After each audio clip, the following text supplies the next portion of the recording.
Salut, c'est Bertini depuis Los Angeles. Francis Ngannou doit être interpellé. Francis doit nous donner des raisons pour lesquelles il est calme depuis ce dernier tour. Déjà, ton calme, ça nous amène à dire que tu nous manques de respect. Tu manques le respect au peuple camerounais. Tu manques le respect à tous ceux qui tirent sur toi pour te dire que dénonce les dégâts de ces routes et des hôpitaux que tu ne veux pas.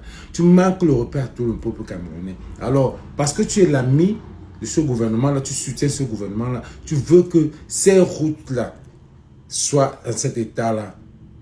Alors, Francis Ngannou, tu dois être interpellé. Il faut qu'on sache pourquoi, comment, et les enquêtes doivent se passer. Tu dois être interpellé. Tu vis dans un pays de droit. Dans la mesure que tu dois servir le bon exemple. Alors, écoutons ceux qui ont analysé ce sujet, qui ne sont pas des Camerounais, qui sont hors du Camerounais, qui ont analysé ce sujet et te donnent le tort. Écoutons, likez et partagez. Mesdames et messieurs, bienvenue dans une nouvelle édition d'Horizon d'Afrique. Aujourd'hui, on vous plonge dans une affaire qui secoue le Cameroun tout entier et risque bien de faire parler longtemps. Francis Ngannou, une star internationale, un champion sur le ring, mais aussi un homme face à la justice après un accident tragique.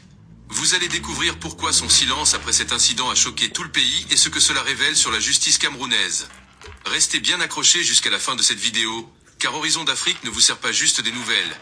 On vous balance des vérités, des analyses de fond et des exclusivités qui vous feront réagir. Notre mission ? Vous tenir informé, en temps réel, de tout ce qui se passe, avec un regard critique et une touche de satire. On ne craint pas d'aller là où d'autres n'osent pas, pour vous offrir une couverture unique et sans compromis. Mais avant de rentrer dans le vif du sujet, ici à Horizon d'Afrique, on vous emballe l'affaire, sans sauce, sans sucre. Restez scotchés. Parce que cette fois-ci, le ring, c'est devant la justice, et le combat promet d'être salé comme les arachides du marché Mokolo. Partie 2, le drame, un accident, une victime. Alors, laissez-moi vous raconter ça comme on raconte une histoire autour du feu, entre amis, sous l'arbre à palabres. Vous savez, au Cameroun, ça n'arrive pas tous les jours qu'un grand champion, celui qui soulève des poids lourds, se retrouve dans une histoire aussi lourde que la marmite de manioc de la tante Félicité. Le 21 avril, il était là, sur une route camerounaise. Pas un ring, pas un hôtel 5 étoiles. Non, une simple route comme vous et moi, où les pneus crissent, les conducteurs s'égosillent, et où, au final, le drame frappe. Une jeune fille, Nsama, fauchée en plein élan, comme si la vie elle-même avait décidé de lui tourner le dos. C'est la loi de la route ici, et ce jour-là, malheureusement, Nsama en a été la victime. Mais attendez, ne vous emballez pas. Vous savez comment ça se passe chez nous, hein ? L'accident se transforme en feuilleton télé, avec tous les ingrédients. Le drame, le héros, et surtout le silence qui est plus lourd qu'un plat de ndolé sans poisson. Parce qu'après l'accident, qu'est-ce que Francis fait ? Silence radio. Pas une déclaration, pas un « je suis désolé » sur ses réseaux sociaux, rien. La page Facebook de l'homme reste aussi vide que le panier de ma voisine après une grosse fête de famille. Aucune compassion, juste le grand vide. Là, vous vous dites peut-être, mais l'accident se transforme en feuilleton télé, avec tous les ingrédients. Le drame, le héros, et surtout le silence qui est plus lourd qu'un plat de ndolé sans poisson. Parce qu'après l'accident, qu'est-ce que Francis fait ? Silence radio.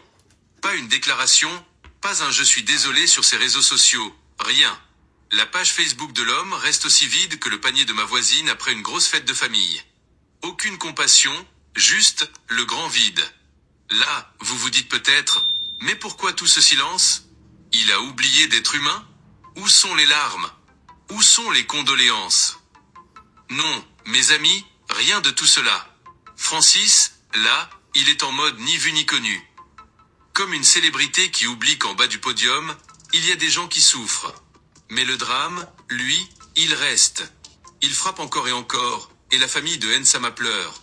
Pendant que l'autre, lui, reste là, à regarder son image sur les réseaux sociaux, avec un sourire toujours plus grand. Au Cameroun, on a un proverbe qui dit « Quand l'éléphant danse, c'est la fourmi qui se fait écraser ». Et bien là, l'éléphant danse, et c'est la petite fourmi, Nsama, qui en paie le prix. C'est ça le problème. On ne dit rien aux grands, mais on écrase les petits. Et si quelqu'un ose lever le doigt pour dire « et on veut de la justice », eh bien, c'est une autre histoire. Alors, restez bien avec nous, parce qu'à Horizon d'Afrique, on ne va pas se contenter de faire défiler les infos. On va creuser cette affaire jusqu'à la moelle. Restez scotchés. Ce feuilleton pourrait bien tourner en drame judiciaire. Partie 3, la convocation policière et le code pénal. Bon, après que la toile est chauffée comme marmite de couscous sur feu de bois, il fallait bien que quelque chose bougeât. La police a finalement convoqué Francis Ngannou. Oui, convoqué seulement un, pas arrêté. Il faut faire la différence. Au Cameroun, on convoque d'abord, et parfois on oublie d'arrêter. Pendant ce temps, la pauvre loi camerounaise, elle, pleure dans son coin comme une vieille maman oubliée. Pourtant, elle est claire comme l'eau du puits. Article 276 du Code pénal. Si tu tues quelqu'un sans le vouloir, c'est 1 à 5 ans de prison et une petite amende de 100 000 à 500 000 francs CFA. Mais attention, si tu étais au volant d'une voiture, comme dans le cas ici, là on augmente la dose. 2 à 10 ans de prison et l'amende peut aller jusqu'à 1 million de francs CFA. Oui, 1 million, pas de francs lorrains. Mais quand même, c'est beaucoup pour ceux qui vendent les beignets. Mais dans cette affaire, c'est comme si la loi avait honte de s'appliquer.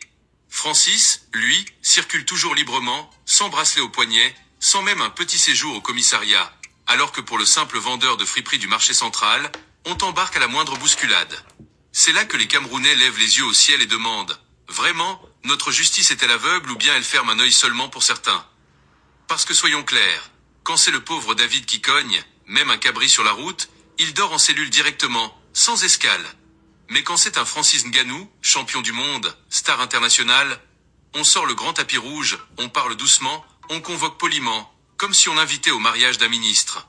À Cameroun, mon beau pays. Ici, même le code pénal porte des lunettes pour mieux choisir qui il va punir. Mais attention, l'affaire est encore fraîche comme le poisson du Houri. Restez connectés, parce qu'à Horizon d'Afrique, nous, on suit la piste jusqu'au bout, même s'il faut passer par les raccourcis du quartier Mvogue MBI. Partie 4. Justice pour tous ou justice à 2 vitesses. Mes frères et sœurs, asseyez-vous bien, tenez votre chaise, parce qu'ici, on entre dans la partie la plus croustillante de l'affaire, la justice à 2 vitesses. Oui, au Cameroun, on connaît ça mieux que le coquille dans la marmite. Quand c'est un pauvre type, vendeur de bananes au marché, qui a même effleuré un passant avec son vélo, hop, les policiers débarquent, menottes claquées, direct au poste, sans même demander son nom complet. Mais quand c'est Francis Ngannou, le lion indomptable devenu millionnaire, là subitement, la justice devient douce comme le miel de Fumban. On discute d'abord, on palabre, on analyse. Pendant ce temps, la famille de la défunte pleure ses larmes de crocodile, seule dans un coin. On dirait que, dans notre pays, il existe 2 codes pénaux. Un pour les enfants de quelqu'un, doux, flexible, arrangé à la sauce pistache. Et un autre pour les enfants de personnes, durs, secs, amers comme Bitterleaf. C'est ici que l'on se pose la grande question. Est-ce que la justice camerounaise a 2 poids, 2 mesures? Ou bien c'est la balance qui a un problème de calibration? Parce que franchement, il faut appeler chat, chat. Quand un gars du quartier fait un petit vol de mangue, il fait 3 mois en prison préventive sans jugement. Mais là, une vie humaine est en jeu, et silence radio, lenteur administrative, petits arrangements dans les couloirs. À croire qu'on attend que les Camerounais oublient pendant qu'on leur sert d'autres scandales au menu. On aime souvent dire chez nous, avec les réseaux sociaux qui filment tout même le piment dans le NQI, il sera difficile d'étouffer cette affaire comme on éteint une bougie un jour de coupure d'électricité. Ici à Horizon d'Afrique, on vous regarde dans les yeux pour vous dire « Justice pour tous ou justice pour personne ». Le peuple a les yeux ouverts, et cette fois, on ne lâchera pas l'affaire aussi facilement que le morceau de poulet dans la sauce jaune. D'accord. Voici maintenant la partie 5, conclusion, élargie, avec toujours ton style demandé, satirique, vivant, à la camerounaise, parfait pour accrocher ton audience jusqu'à la dernière seconde. Alors mes chers abonnés, que retenir de cette affaire qui sent le bongo chobi réchauffé? Francis Ngannou, notre champion des rings, risque aujourd'hui de faire un combat qu'il ne connaît pas bien, le combat contre la justice camerounaise. Mais attention, ici, le ring n'est pas plat. Ici, si tu n'as pas le bras long, tu finis par terre, et pas besoin de coups de poing pour ça. La mort tragique de Nsama, jeune fille partie trop tôt, nous rappelle que personne ne doit être au-dessus des lois, que ton nom soit Ngannou, ou même Vondo Ebola. Mais dans ce Cameroun de 2025, il faut croire que la justice, parfois, met ses lunettes seulement quand il s'agit des pauvres. Aujourd'hui, tout le monde attend. Est-ce que Francis va vraiment répondre devant la loi comme un citoyen ordinaire?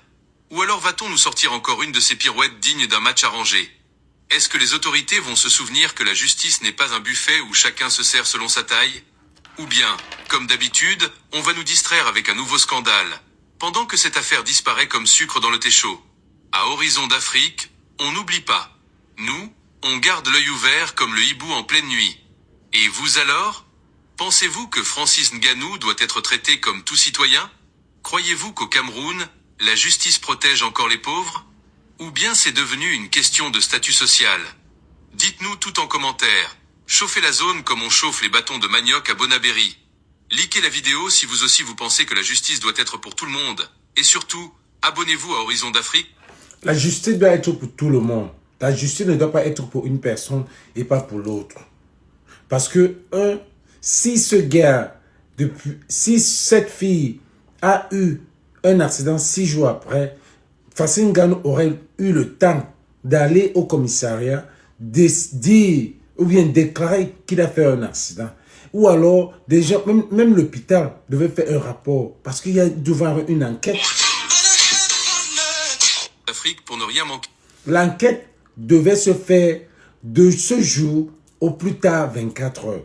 Parce que comparativement à l'affaire Ténor et tous les autres, surtout pour Ténor qui était en état d'ébriété, comment allons-nous détecter s'il était en état d'ébriété ou pas? Comment pourrons-nous le faire? Parce que c'est déjà brouillé. Et puis son silence, ça montre beaucoup de culpabilité. Que personne ne vienne me dire qu'il a été traumatisé. Traumatisé de quoi? C'est un boxeur, c'est un champion. Il sait comment se retenir. Ou alors quoi? Même si il est traumatisé, depuis combien de jours? Ça fait presque 2 semaines que cette affaire, elle est dans le silence. Il ne sait pas ce qu'il peut dire. Quand Francis Ngannou devait aussi s'entourer d'un PR, Public Relations. Ça veut dire que quand il y a un truc comme ça, même s'il ne parle pas, il touche l'avocat. L'avocat touche la police et on fait une enquête right away. Tu as tué quelqu'un. Tu n'as pas tué un mouton ou un chat en route. Tu as tué quelqu'un et la famille est en train de souffrir. Toi, tu ne peux pas. Ça veut dire que si tu sais bien que tu as tué cette personne, j'ai vu la famille d'Onana venir sortir pour dire que... Et il n'a même pas parlé un mot de Ngannou. Tout ce qu'il a seulement parlé des humains. La famille d'Onana, un pays où tous ceux qui sont là, c'est des mendiants. Même si on vous donne 10 millions, ça ne va jamais ramener Manuela Tsama. Ça ne va jamais la ramener. Et quand nous, on est là, on tire sur, c'est parce que nous, on est des gens qui voulons la justice. Le Cameroun n'est pas un pays de 2 poids 2 mesures.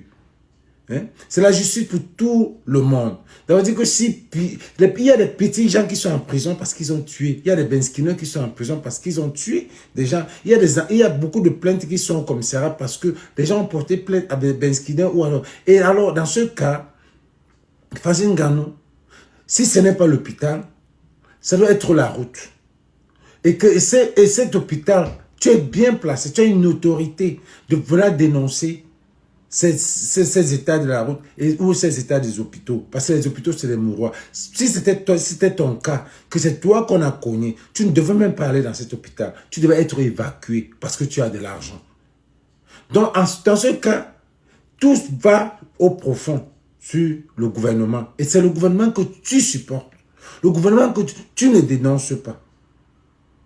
Et c'est pour ça qu'on tire sur toi. Parce que tu as la notoriété et tout le pouvoir et les médias, tout, de dénoncer ce gouvernement qui crée ces dégâts sur la route ou alors dans les hôpitaux. Parce que il y a les hôpitaux, les plus riches ne se soignent pas là où tu as amené la petite Sama. Les riches se soignent ailleurs. Donc toi, tu ne dénonces pas ça. Et c'est pour ça que nous, on vient, on tire sur toi. Ça aurait été une autre personne qui passait son temps à dénoncer. On ne devait jamais faire la même. Ça ne devait pas être la même chose.